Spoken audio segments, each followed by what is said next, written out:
Ai, logo quando eu começo a gravar, começa a chover. Belíssimo tempo, hein? Mas fazer o quê, né? Oi, tudo bem? Quanto tempo, né? Tá bom, nem tanto tempo assim. Ou talvez sim, né? Não sei quando eu vou conseguir lançar esse vídeo. Dessa vez eu não tenho muita baboseira pra falar pra vocês aqui no começo, além de pedir um favor encarecidamente. Depois de muitos meses me matando e pensando sobre o que fazer no futuro, eu decidi finalmente começar uma página no Facebook e no Instagram.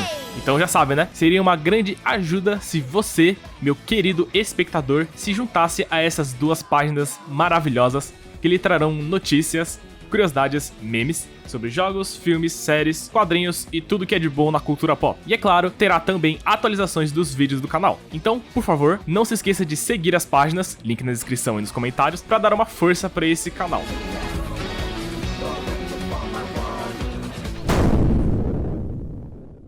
Enfim, chega de jabá e bora direto pro que interessa. Depois de um bom tempo perambulando pela minha lista de animes assistidos, que é um pouco pequena, para escolher especificamente algum anime que fosse interessante para comentar a respeito aqui no canal, eu acabei me deparando com um caso curioso que eu mal lembrava que existia, pelo menos até alguns meses atrás. Desert Punk. Só que aí eu olhei pra baixo e vi o nome Cacherne Sins. E eu pensei, por que caralhos Cacherne Sins está aqui, especificamente no número 230 abaixo de Desert Punk? Faz tanto tempo que eu não vejo esse anime que eu acho que eu devo ter colocado ele aí só de zoeira. Então, por que não dar uma segunda chance pra ele?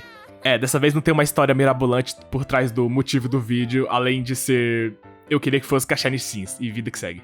Meu único intuito desse vídeo é ver se ele realmente consegue sobreviver ao teste da minha memória e provavelmente mostrar que o eu de antigamente tinha um gosto muito pior do que eu tenho atualmente. Então, bom dia, boa tarde ou boa noite, sei lá. Eu sou o Vagabond e hoje vamos falar sobre Cacherne Sins.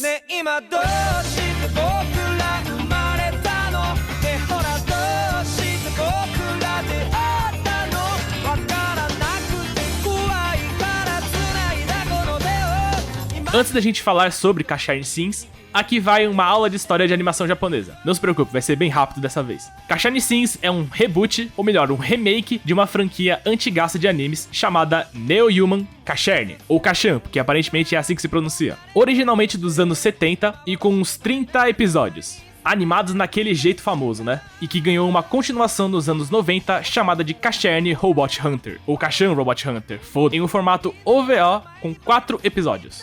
Independente da versão, com exceção da Cacherne Sins, mas vamos falar sobre isso daqui a pouco, que você for assistir, todas têm basicamente a mesma premissa. Um cara gostoso chamado Azuma se transforma em um robô por motivos variados, dependendo da versão, para enfrentar os Neoroides, que são os robozãos cheirados em ódio e com o único propósito de existência de escravizar a humanidade. Cada uma das versões de Cacherne, Cachan, tem suas diferenças próprias, que tornam elas produtos bem distintos um dos outros. E diferente do que eu fiz com o vídeo do Grinch, link na descrição, eu não pretendo analisar todas as versões do personagem por dois motivos. Primeiro, para evitar minha fadiga, e segundo, porque elas merecem vídeos próprios de tão diferentes que elas são.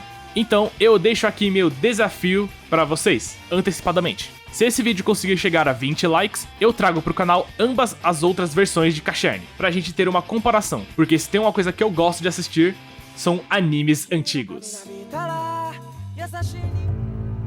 Enfim, Cacherne Sins é um anime lançado em 2007 de sci-fi com elementos de Super Sentai, que pra quem não sabe é basicamente Power Rangers ou Kamen Rider. Produzido pela saudosa Madhouse, descansa em paz, juntamente com a Tatsunoko Productions, uma das pioneiras da animação japonesa, que surpreendentemente ainda existe, e é responsável por ter basicamente dado luz a diversos outros estúdios, como JC Staff, Pierrot e a fodendo Production IG. A Tatsunoko, para comemorar o aniversário de uma das franquias mais clássicas e amadas da produtora, pelo menos no Japão, eles resolveram se juntar com a Madhouse para trazer um remake da série original, só que com um enredo mais sério, uma atmosfera mais sombria e profundidade muito mais que bem-vinda. Adicionando uma pitada de ficção científica e uma colherada de uma narrativa episódica, tivemos o nascimento de Cacherne Sins, sendo dirigido, na sua maioria, e com storyboard de Shigeyasu Yamauchi, um veterano na indústria, tendo trabalhado como diretor em obras como Dr. Slump,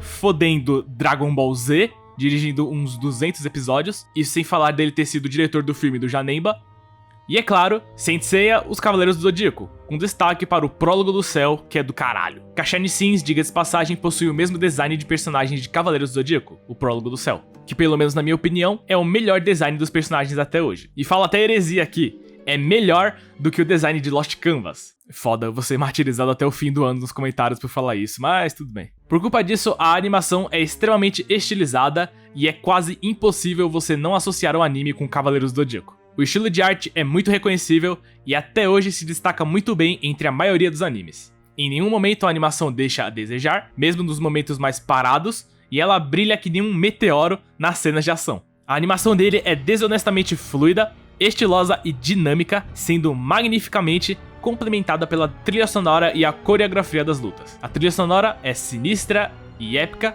nos momentos precisos e a coreografia das lutas é unicamente experimental e bem diferente do comum.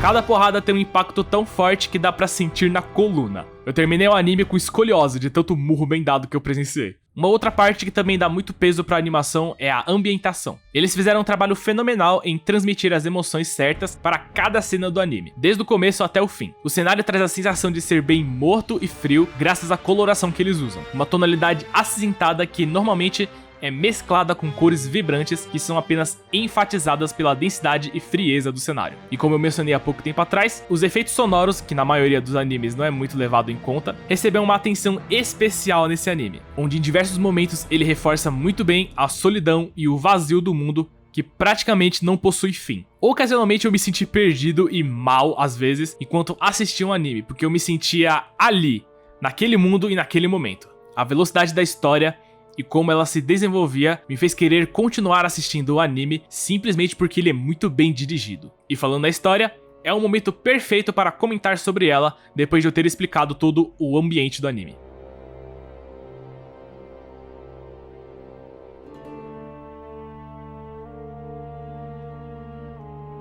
Em Cacharne Sins, acompanhamos o Cacharne, Cachao, sei lá, num mundo pós-apocalíptico todo acabado e fudido. Nessa versão da história, ele é um ciborgue, que parece bastante o Seiya e continua sendo vazio que nem um manequim, mas que surpreendentemente aqui funciona muito bem, eu vou explicar isso daqui a pouco. E toda a desgraça da história do anime acontece especificamente por culpa do nosso próprio protagonista, que depois de assassinar um robô super especial chamado de Luna, um tipo de fonte de vida eterna daquele universo, logo depois da morte dela, uma praga varre a população de robôs e humanos do planeta inteiro, onde eles passaram a enferrujar e decompor muito mais rápido do que o normal. E mesmo todo mundo que ele encontra culpar ele do que aconteceu, o Seiya, quer dizer o Cacharne, não lembra de ter feito essas coisas. Na verdade, ele não lembra de porra nenhuma. Ele não lembra quem ele é, o que ele tá fazendo, se ele matou mesmo a Luna ou não. A única coisa que ele sabe é que tanto os robôs quanto os humanos querem o cu dele sem cuspe, onde eles acreditam que quem conseguir matar o Cacharne vai finalmente conseguir o poder da fonte da vida eterna. E por isso,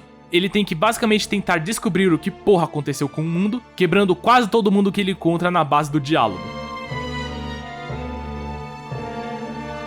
O anime é praticamente um filme de road trip, onde a gente acompanha o Cacharne viajando pelo mundo, recuperando suas memórias aos poucos, e conhecendo várias pessoas no caminho. Essas pessoas que quanto mais ele interage com elas, mais elas deixam um impacto no cara, onde ele começa a criar uma personalidade de verdade. Ele passa a odiar e amar coisas que antes ele praticamente não se importava a respeito. O que chega a ser poético, não é? Um protagonista vazio tentando se preencher. O anime trata de algumas questões bem filosóficas que se desenvolvem melhor graças à narrativa episódica. Cada episódio que passa, somos introduzidos a um personagem ou um grupo de personagens novos que ensinam algo ao protagonista e amplia a mentalidade dele sobre o sentido da vida e de existir. Os personagens, diga-se passagem, não perdem tempo na hora de apresentarem suas visões de mundo pro Cacharne. E chega até a ser engraçado o quão rápido a galera martela as questões filosóficas na cabeça da audiência e do protagonista. Em alguns casos, a parada é tão jogada na sua cara que seria mais sutil se os personagens usassem um letreiro em neon com a mensagem escrita pra todo mundo ver. Esse é um dos meus principais problemas com o anime, porque no lugar de deixar o espectador discernir o que ele quer dizer através da comunicação visual, eles preferem simplesmente contar ou esfregar na sua cara o que eles querem que a gente saiba. E por culpa disso, a maioria das vezes que o anime tenta utilizar um pouco de simbolismo ou metáforas, normalmente elas não são muito discretas.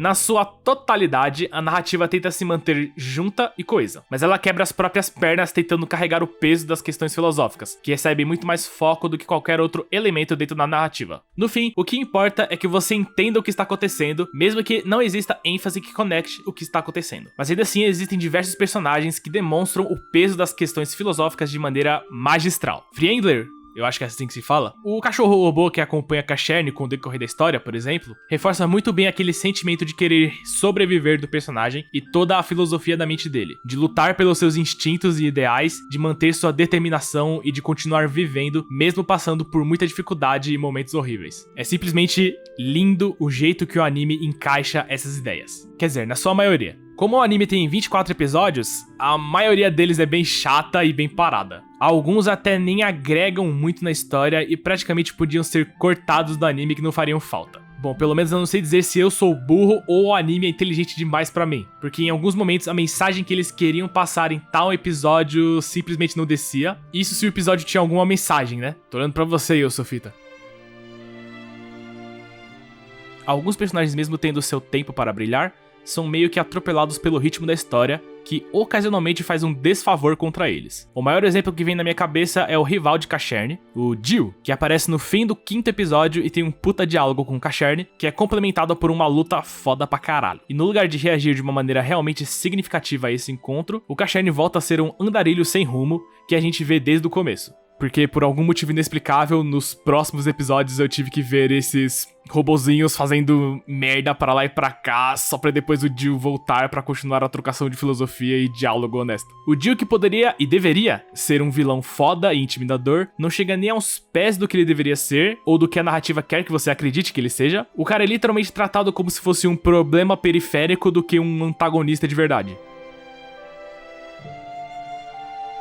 Outra coisa que eu acho que faltou, mas é porque eu sou um maníaco de construção de mundo, foi um pouco mais de elaboração na parte dos robôs. Não estou dizendo que eu queria que eles recebessem um tratamento Halo, sabe? Que eles estabelecessem uma física pros robôs, detalhes da linha de modelo deles e o caralho ao quadrado. Eu só estou dizendo que dá pra trabalhar muito melhor a ideia de robôs que podem se reproduzir do que só resumir em uma frase. De preferência quando o conceito de que robôs também podem perder seus bebês é introduzido através da Leda, e como a gente não sabe muita coisa sobre ela e nem sobre o mundo dos robôs em si, esse momento perde bastante a força. A Leda, diga-se de passagem, é uma personagem que fizeram sujeira com ela na história. Ela tem o conceito mais interessante dos personagens, que poderia ser um dos momentos mais marcantes do anime, mas é tão mal aproveitado que quando chega na hora da personagem brilhar, ela não tem nem metade do impacto que deveria ter. Seria muito mais interessante ver toda a tragédia pessoal dela com o decorrer dos episódios que ela aparece. Explorar os sentimentos de uma mãe robô que perdeu os filhos no parto daria muito mais peso ao comportamento vicioso e obsessivo que ela tem atualmente. Isso sem falar que o confronto entre ela e o Jill seria muito mais impactante se a gente soubesse mais da personagem. E eu nem vou falar da parada da Ringo ser filha dela ou não, porque eu quero evitar ao máximo dor de cabeça. Na moral, quem é que teve essa ideia? É nisso que dá valorizar mais estilo do que substância.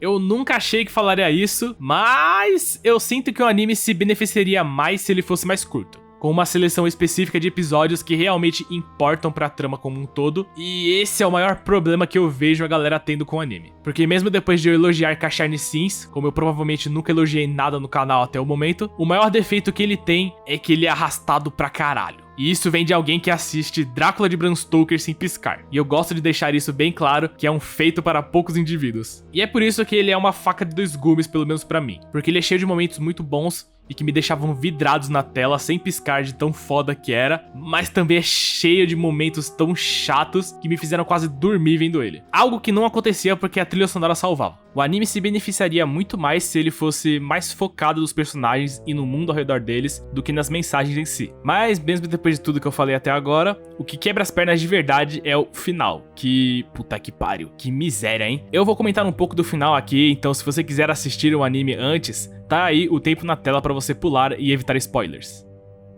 Enfim, se você não clicou, se segura aí porque funciona assim. Continuamente, o anime mostra um pouco do que aconteceu no passado pra atiçar o espectador a acreditar na falsa esperança de que no fim a resolução de todo o mistério vai valer a pena. Mas, no 13º episódio, Breaking Boss, um dos vilões principais das sagas antigas, simplesmente aparece do nada, revelando a verdade pra todo mundo numa diarreia expositiva que, por algum motivo inexplicável, todo mundo acredita ser verdade. E esse filho da puta aqui conhecia o cara o tempo todo. Ou seja, teria salvo alguns episódios da minha vida se você tivesse falado alguma coisa, né, seu traidor sujo? Porra, meu parceiro, se for pra fazer algo assim, pelo menos faz mais cedo, né? Essas revelações funcionariam muito melhor com o Dio no 5º episódio, que tá genuinamente puto com Kashern por não lembrar de nada. O que faz bastante sentido ele revelar a verdade pro cara só pra esfregar na cara dele que ele é otário. Essa ideia faria muito mais sentido do que um cara aleatório que aparece no 13º episódio. Enfim, voltando pro final antes que eu perca a linha. O final é uma loucura do caralho e bem diferente do que a gente vê nos episódios iniciais. Por motivos convenientes pra história, a Luna renasce e o Kashern passa a ter o foco de encontrar ela. E a partir daqui o anime vira basicamente temos que chegar na Luna, mas alguma coisa nos impede de chegar lá. Normalmente algum vilão clássico das outras versões que tem que fazer uma aparição obrigatória. Não é ruim, mas é bem meia boca comparado com o resto. Parecia mais que os roteiristas não queriam deixar ideias passarem batido e eles resolveram colocar o máximo das que não serviram no começo nessa parte final. Porém, mesmo a revelação do retorno da Luna sendo meio abrupta e sem construção nenhuma, eu achei surpreendentemente inteligente o contraste entre ambas as versões dela, onde todo mundo fundamentalmente erra no que ela realmente é, e o anime explica que a versão antiga não era uma fonte de vida eterna, e sim um presságio que só traz desgraça e morte, mas essa nova versão traz o conceito da imortalidade de maneira obsessivamente perversa. Seria bom também, pra começo de conversa, alguém me explicar como caralhos ela volta à vida, mas fazer o que, né? O final é um pouco frustrante, e a sensação que ele passa depois de ver o anime inteiro é que Kashern Sins é um misto meio mal pensado de episódios que variam muito de qualidade, que concluem em um final insatisfatório e desnecessariamente melodramático. No geral, mesmo os episódios finais sendo uma brisa, com decisões no mínimo questionáveis, eles são um show de assistir e em alguns momentos realmente batem bem forte no peito. A morte da Lyuzi e a subversão do Kashern em um tipo de ceifador, mesmo querendo apenas a paz e a tranquilidade, são cenas bem bonitas e bem memoráveis. Não me entenda mal, eu gostei de Kashern Sins muito mais do que na época que eu assisti ele. Época essa que eu era provavelmente um moleque piranha, mas nada nele grita 10 ou 9 além da animação. A história pode ser boa e as mensagens filosóficas podem ser bem interessantes e bem aplicadas em alguns casos, mas só isso não salva o anime.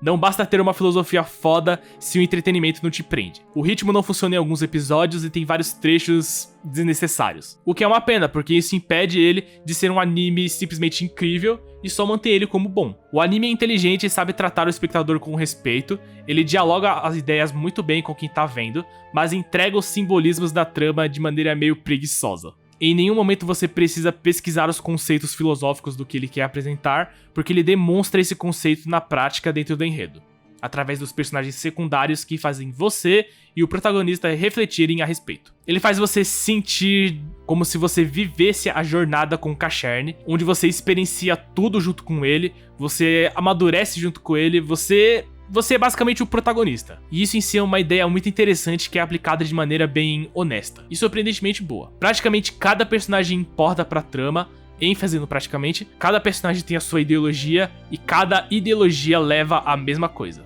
O que deixar no mundo se o seu destino é partir dele? E como eu disse no começo, poético. Kashern Sins é um bom anime, mas nada espetacular. Pra mim ele merece um 7,5 e mesmo com todos os seus defeitos, ele ainda é um anime que eu recomendo dar uma olhada. Deixar um legado é importante, deixar algo pra trás para que os outros reconheçam que você existiu é importante e bom. Mesmo com diversos problemas, Kashern Sins deixou um pedaço dele comigo nessa segunda vista, e eu acho que não vou esquecer dele tão cedo. Muito obrigado por assistir até aqui. Se você gostou do vídeo, deixe um joinha, compartilhe e se inscreva no canal, que ajuda bastante. Tenha uma boa tarde, um bom dia, uma boa noite, sei lá, e até a próxima.